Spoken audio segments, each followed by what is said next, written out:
Olivier Faure, bienvenue. Bonjour. Premier secrétaire donc du Parti Socialiste, le parti du papa d'Hugo Pécheur, comme vous le disiez à l'instant. Le gouvernement entame une discussion pour donner à terme l'autonomie à la Corse. Est-ce que vous soutenez cette démarche ? D'abord, la première chose que je veux dire, c'est que il y a une mauvaise habitude avec ce gouvernement, c'est qu'il ne réagit qu'à la brutalité et d'une certaine façon, il donne une prime à la violence. C'était le cas en Guadeloupe. C'était le cas avec les Gilets jaunes, c'est maintenant le cas avec les émeutes en Corse, et on a le sentiment d'un pouvoir qui ne réagit que face à la violence, ce qui n'est pas acceptable et ce qui détruit de certaine façon l'idée qu'on a de l'état de droit, et puis qui détruit aussi la démocratie. Il faudrait plus de fermeté d'abord et ne discuter qu'après.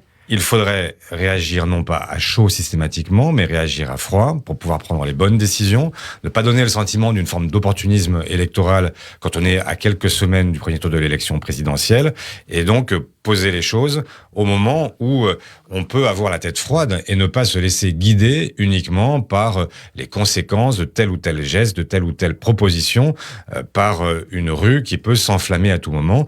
Donc je pense que le moment est assez mal choisi en réalité pour parler de l'autonomie de la Corse. Mais sur le fond. Sur le fond, moi je ne sais pas très bien ce que veut dire le mot autonomie et ce qu'il recouvre. Je suis un républicain, je suis attaché à la nation républicaine. Une et indivisible. Une et indivisible. Je suis attaché à l'idée aussi que les Françaises et les Français, quel que soit l'endroit où ils se trouvent, en France ou outre-mer, ont les mêmes droits et les mêmes devoirs. Donc, si l'autonomie doit conduire à disloquer, à démembrer l'État français, effectivement, j'y suis opposé. En revanche... Un statut polynésien, ça vous irait ? En revanche, aller vers un statut qui permette aux Corses de faire valoir une culture, une histoire, avoir la capacité à défendre aussi une langue, et donc être dans une certaine mesure en capacité de faire valoir leur spécificité, ça me va, et ça me semble même légitime de le réclamer. Donc j'attends de voir où mène cette discussion, ne pas se laisser entraîner par les nationalistes qui seraient en fait sur une version extrémisée de ce que peut être l'autonomie. Donc l'indépendance. Et donc aller vers une forme d'indépendance. Je pense que même les Corses n'y seraient pas favorables.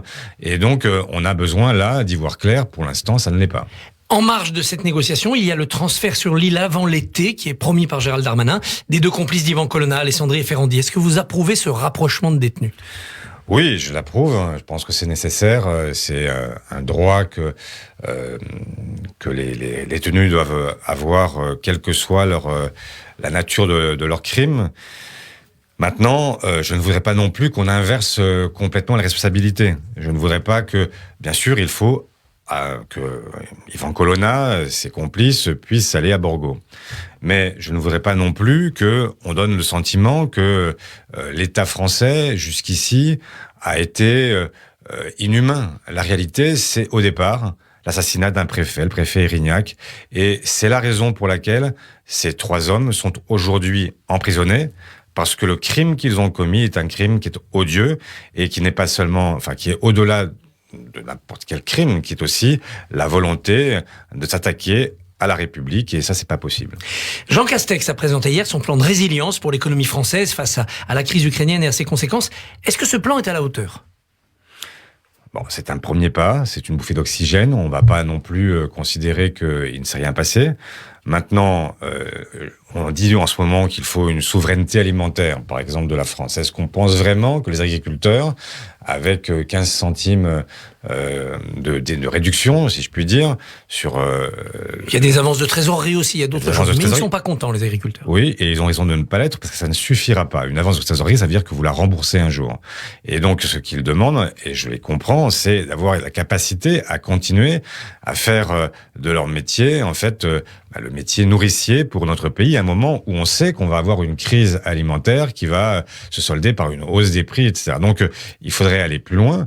Mais je pense, par exemple, que ce qu'Anne Hidalgo a proposé sur la TVA, la possibilité de ramener la TVA à 5,5 pour une période qui est celle de la crise, eh bien, ça permettrait, par exemple, sur un litre d'essence à 2 euros, eh bien, de le baisser de 24 centimes, ce qui permettrait de retrouver des niveaux qui étaient approximativement ceux qui étaient qu'on connaissait avant la flambée des prix. Pour les agriculteurs, est-ce que baisser les normes environnementales, comme ils le réclament, pour faciliter leur production, c'est une solution que la gauche pourrait provisoirement accepter ?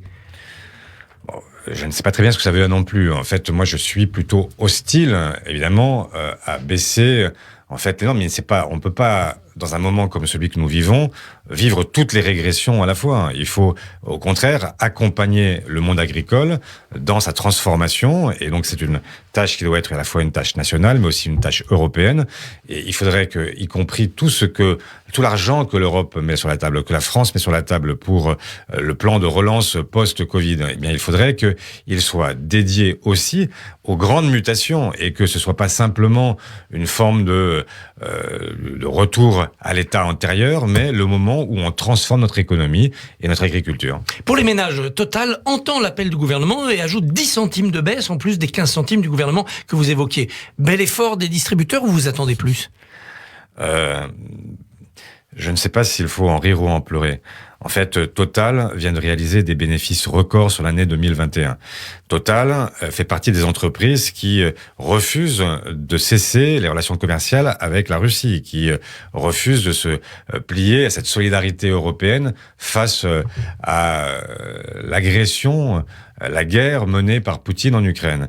Et les voilà qui maintenant lâchent 10 centimes. C'est dérisoire par rapport à ce qu'ils devraient faire.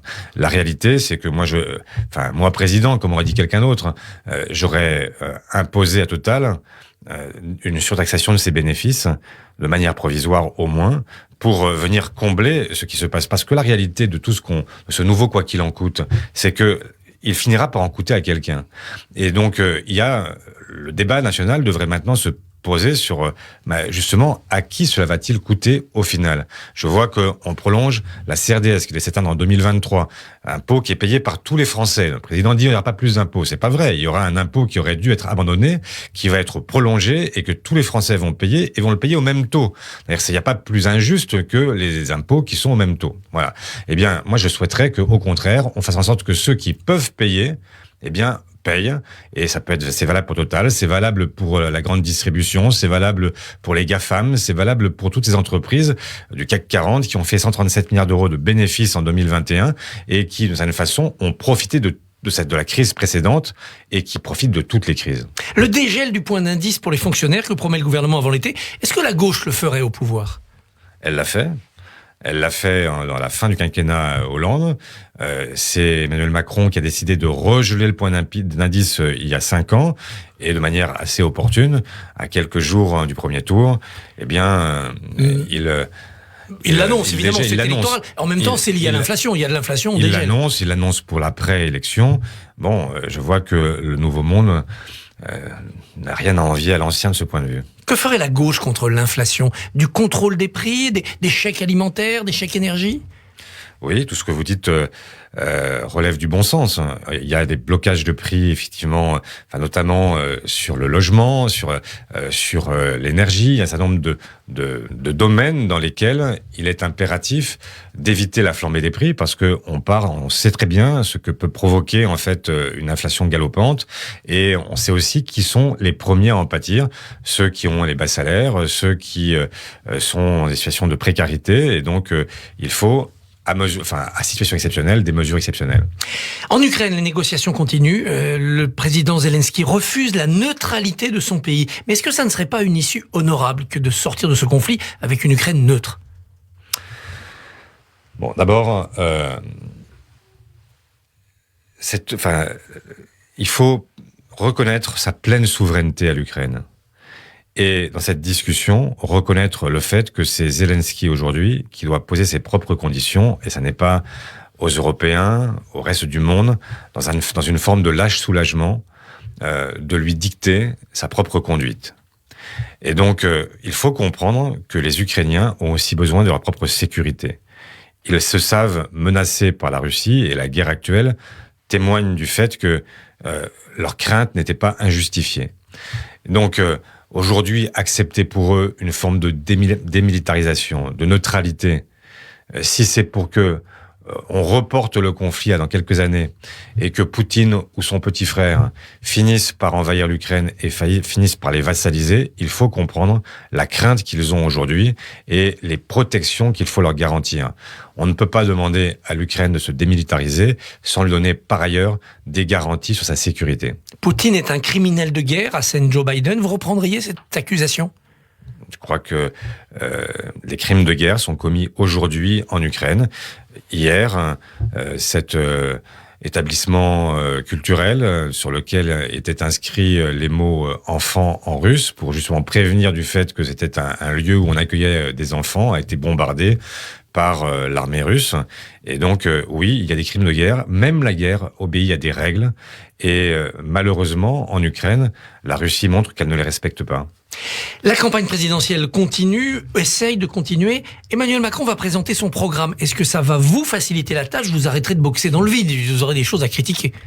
J'espère qu'on ne boxe pas tout à fait dans le vide. Mais c'est vrai que ça permettra d'entrer dans une campagne où chacun pourra comparer. On a commencé à le faire. Sur les retraites, par exemple, il faut que chacun comprenne ce qui va se passer. 65 ans, dit le président Macron. 65 ans, dit le président Macron. Vous restez à 62. Oui.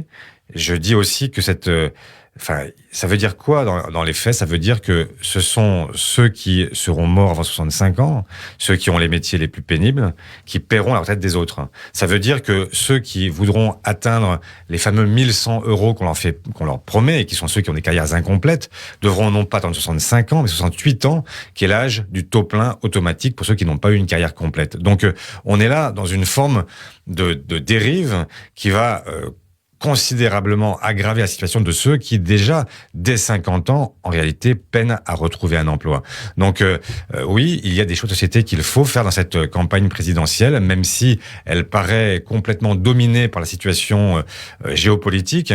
Il y a aussi des choix à faire sur le plan national, sur le plan intérieur. Et donc, oui, je soutiens Anne Hidalgo qui, elle, a fait un autre choix, 62 ans, donc maintenir le système actuel, et même mieux, revenir à ce qui avait été initié dans le quinquennat précédent, c'est-à-dire permettre à ceux qui ont des métiers très pénibles, exposition aux charges lourdes, aux matières dangereuses, travail de nuit, etc., de pouvoir partir plus tôt.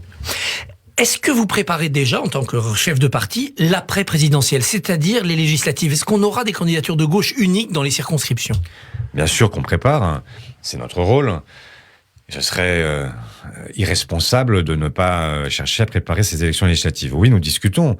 Pour l'instant, comment dire les choses ? C'est à l'état de discussion où chacun cherche à mesurer ce que pourraient être les termes d'un accord. Mais oui, moi je souhaite ardemment cet accord. Je le souhaitais d'ailleurs pour la présidentielle elle-même. Je souhaitais un accord de coalition qui permette de se mettre d'accord sur 5 ans et à la suite de cet accord, chercher à définir qui pouvait être la meilleure incarnation pour porter un projet qui nous soit commun. Ce qui nous aurait permis, au passage, d'être au second tour. Je vous rappelle que quand on testait l'idée d'un candidat commun socialiste et écologiste au mois d'octobre, Ipsos, c'était que ce soit Yannick Jadot ou Anne Hidalgo, 17 ou 18% des voix. 17 ou 18% des voix, c'était le deuxième tour. Malheureusement, cette idée-là n'a pas été suivie. Les Verts ont préféré considérer que c'était leur heure et que c'était une primaire des Verts qui devait les conduire à la victoire. On voit aujourd'hui le résultat. Dimanche seront honorées à Toulouse les victimes de Mohamed Merah, 10 ans après son raid terroriste. Anne Hidalgo sera présente. C'est le symbole qui est important, ça va au-delà ? C'est très important. En fait, il faut se souvenir, le principal problème dans les démocraties, c'est l'oubli. C'est le fait de considérer que ce qui est intervenu hier ne se reproduira pas. Malheureusement, il n'y a pas de sens absolu à l'histoire. Il n'y a pas de fin de l'histoire, comme le disait un philosophe américain. Fukuyama, exactement. Et donc... Bon, il faut cultiver la mémoire pour éviter les bégaiements de l'histoire. Olivier Faure, merci, bonne journée. Merci à vous.